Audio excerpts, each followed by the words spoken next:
Al-Qadir trust case है, वो सही है या गलत? उनकी शख्सियत ये काम कर सकती है इस तरह का? फिर उनको आखिर दिनों में पूरा इदराक हो गया था कि उनकी गवर्नमेंट ने जो करप्शन किया है पाकिस्तान में पिछली हुकूमतों के निस्बत जो है वो करप्शन की हर हद को टॉप गया था। अगर किसी ने गुनाह किया तो उसका है। उस्मान बुज़दार जो कुछ करता रहा या उसके साथ पूरा गैंग करता रहा, कौन नहीं जानता कि शहजाद अकबर वगैरह ये सारे लोग जो थे, तो ये वो लोग हैं जिनको इमरान खान साहब जो है उनकी ब्लेसिंग रही।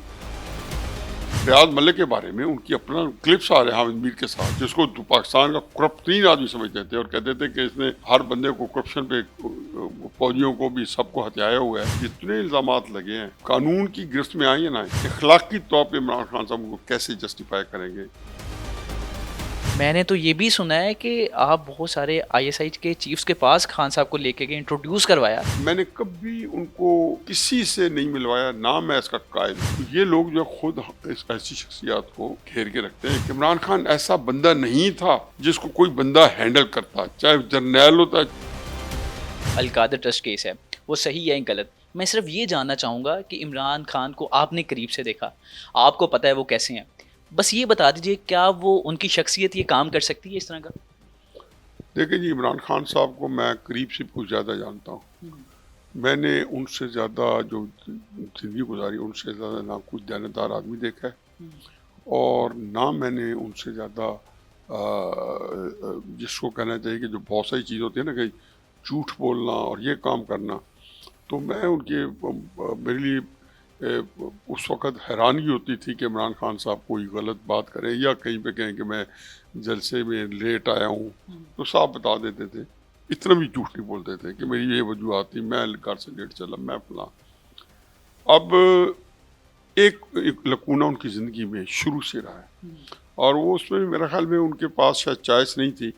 क्रिकेट के ज़माने में जो लोग आपके करीब होते थे या जो लोग ये बड़े एक होते थे जिनके पास पैसा और जो जो इस तरह की चीज़ों में बहुत ज़्यादा अपने जो है ना खुश होते थे। नहीं, सेलिब्रिटी को मिलने वाले ख़ास लोग होता है, तो वो उसको पार्टीज़ करना, बड़े बड़े नाम आना, जैसे अभी भी कोई कई लोग शादियाँ करते हैं, शाहरुख खान को बुला लेना, इमरान खान को बुला लेना। तो लोग हमेशा जो इनकी किस्मत में जब तक बहुत ही दो नंबर किस्म के लोग थे, यानी कि उनका इमरान खान से कोई ताल्लुक नहीं था, लेकिन वो जो करीब दोस्त होते थे और उनके पास पैसा भी इल गॉटर मनी होती थी, तो पेशतर दोस्तों की, सारों का नहीं कहता, शुरू के दिनों से दो नंबर लोग उनके करीब थे। मतलब वो उसमें कोई कसूर नहीं होता। जिस तरह उनका क्रिकेट के ज़माने में कोई तबलीग तो नहीं कर रहे थे ना, और जाते थे मैचेस में, जाते थे वहाँ पे जाके न्यूजीलैंड में कोई पाकिस्तानी अमीर कबीर है जो कि बाद में समझिए कि जैसे ओबराज वाला है, आरिफ नकवी है, वो पकड़ा गया ना जाके इंग्लैंड के अंदर। अब तो ये सारे लोग होते थे, ये फंडिंग भी करते थे, पैसा भी था और आखिर उन सोसाइटीज़ के अंदर उनके पास पैसा था। तो लेकिन दो ऐसे लोग जो थे, ये हमेशा यही लोग होते हैं जो सेलिब्रिटीज़ को साथ लाते हैं और आगे लेके चलते हैं। तो मेरा ख्याल है कि तब से उनको ये जो है ना एक ज़हन में जो उनके आ गई ये बात, जो अब उनके लिए उनकी पूरी शख्सियत को दागदार कर चुकी है कि अगर किसी ने गुनाह किया तो उसका है। पहले तो कुछ देर उसको मानेंगे नहीं, जब पता चल जाएगा कि जी ये गुनाह फलाने किया। तो इस तरह की वारदातें जब आपके सारे बंदे कर रहे हों, पंजाब के अंदर आप लोग रहे हैं, उस्मान बुज़दार जो कुछ करता रहा या उसके साथ पूरा गैंग करता रहा, फेडरल कैबिनेट में कितने वजीर उन्होंने खुद निकाले हैं कि करप्शन पे मुलवस हैं, और कौन नहीं जानता कि शहजाद अकबर वगैरह ये सारे लोग जो थे। तो ये वो लोग हैं जिनको इमरान खान साहब जो हैं उनकी ब्लेसिंग रही। फिर उनको आखिर दिनों में पूरा इदराक हो गया था कि उनकी गवर्नमेंट ने जो करप्शन किया है वो पाकिस्तान में पिछली हुकूमतों के निस्बत जो है वो करप्शन की हर हद को टॉप गए थे। फिर उनको ये भी पता था कि जी 2018 में जब नवाज शरीफ हुकूमत ली तो ट्रांसपेरेंसी इंटरनेशनल के मुताबिक पाकिस्तान को करप्शन इंडेक्स 116 में पहुंच गया था, जो 2013 में पीपल्स पार्टी वक्त में 139 पे था। ये उठा के 2021 दिसंबर में जब इन हुकूमत से इफेक्टिवली जब 2-3 महीने बाद तो निकाले गए, तो उस वक्त करप्शन इंडेक्स से पाकिस्तान का 142-141 पे रिकॉर्ड था, इससे ऊपर कभी नहीं गया। तो उनको ये तो बात उनकी सोचने की थी ना कि यार मैं तो इसी का जिहाद कर रहा हूँ, लोगों को कहा है कि इंसाफ दिलाना, करप्शन ख़त्म करनी है। तो ये तो वो इंडेक्स है कि इसको कैसे जस्टिफाई करेंगे, मारे गोली के किसी कौन सी ट्रस्ट में मुलवस रहे या नहीं रहे। फिर रियाज मलिक के बारे में उनकी अपना क्लिप्स आ रहे हैं हामिद मीर के साथ, जिसको पाकिस्तान का करप्ट तीन आदमी समझते थे और कहते थे कि इसने रियाज मलिक साहब ने जो है हर बंदे को करप्शन पे, फौजियों को भी सबको हथियाया हुआ है और हर एक को ख़रीदा हुआ है। तो वो जब उनका पूरी हुकूमत के अंदर आँख का तारा रहे और उनकी सारी हुकूमत जो है उसके अंदर कोई एक जगह पे आई है, कहीं पे डायमंड के अंगूठियों की बात हो रही है तो वो भी रियाज मलिक की बेटी बात कर रही है, फराग गोगी से या किसी से, किसी और की हुई है। सुप्रीम कोर्ट ने तो बड़ी खूबसूरत बात की थी रियाज मलिक के बारे में कि वो क्या है रॉबिंग पीटर टू पे पॉल।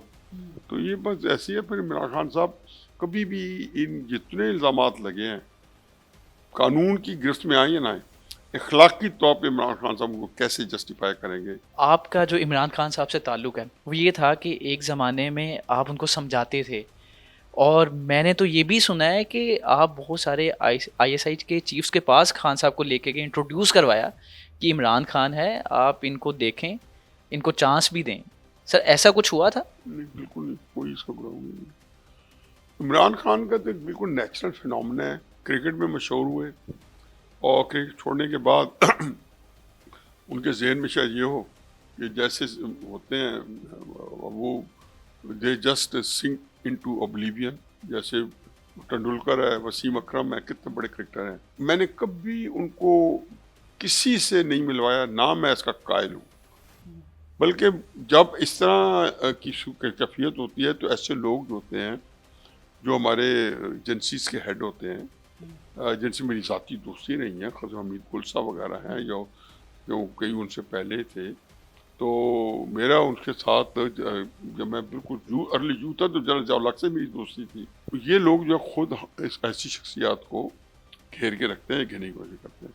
उनके सामने हमेशा था कि बेनज़ीर और नवाज शरीफ के मुकाबले में थर्ड फोर्स को पैदा किया जाए।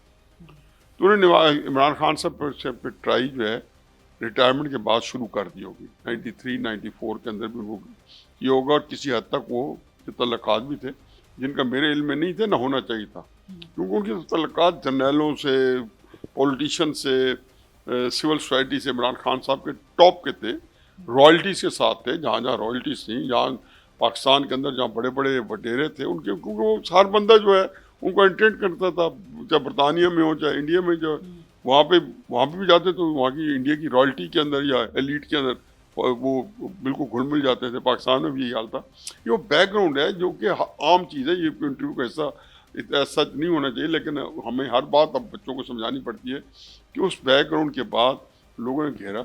तो मैं तो शायद उनको यहाँ से दूर रखने के लिए, जब उन्होंने जब तय कर लिया मैंने सियासत में आना है, तो और वो एक बिल्कुल एक तय कर चुके, और उनके अंदर अल्लाह ने ये बात करना कि वो इस फील्ड से वाकिफ नहीं थी।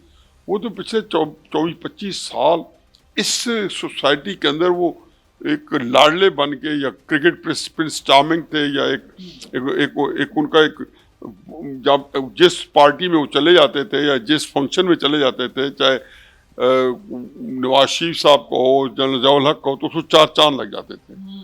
तो ये आम सी बात थी। तो उन्होंने इसको किया। बाद में इमरान खान ने उनके साथ तो चले भी सही, लेकिन जब पार्टी बनाई तो इमरान खान साहब ने एक ग्रुप से निकल के दूसरे ग्रुप में आ गए, एजेंसीज के भी। लेकिन वो ऐसे नहीं थे कि कोई सामने थे, क्योंकि एजेंसी वालों ने जल्दी अंदाज़ा कर लिया कि नवाज शरीफ को अभी ढाना मुश्किल नहीं है। अगर हमने खुदा रखा, ये मैं 1996 की बात करूँ, 1997 में, तो चेंज ऑफ माइंड हुए। उन्होंने कहा यार वो तो जीता है, तो सपोर्ट करो ताकि फिर नवाज शरीफ के साथ हम गुजारा करें। 2/3 मेजॉरिटी लीडर बना हुआ था 1997 में। नवाज शरीफ साहब ने पाकिस्तान की तारीख में पहली मरतबा क्लीन मेजॉरिटी के साथ वो आ गया पाकिस्तान के अंदर।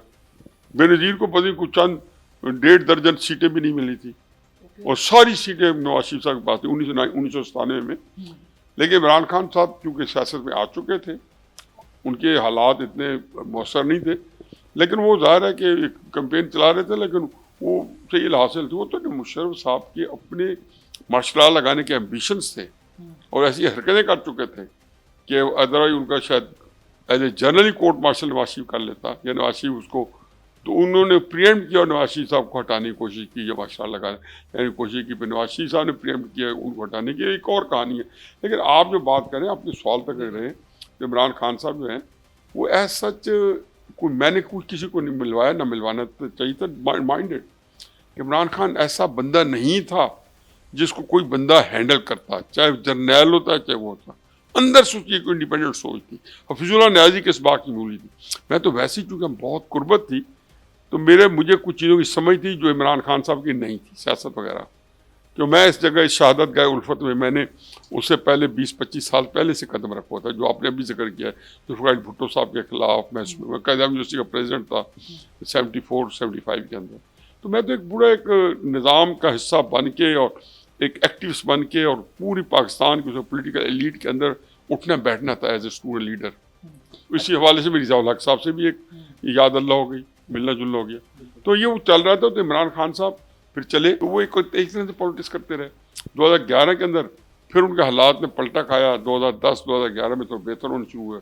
तो फिर एक आके फिर एजेंसीज ने उनको चक लिया और फिर उनके साथ करते रहे। फिर 2013 के अंदर उनको वो तावन ना मिला, लेकिन 2018 में मिल गया और वज़ीर आज़म बन गया।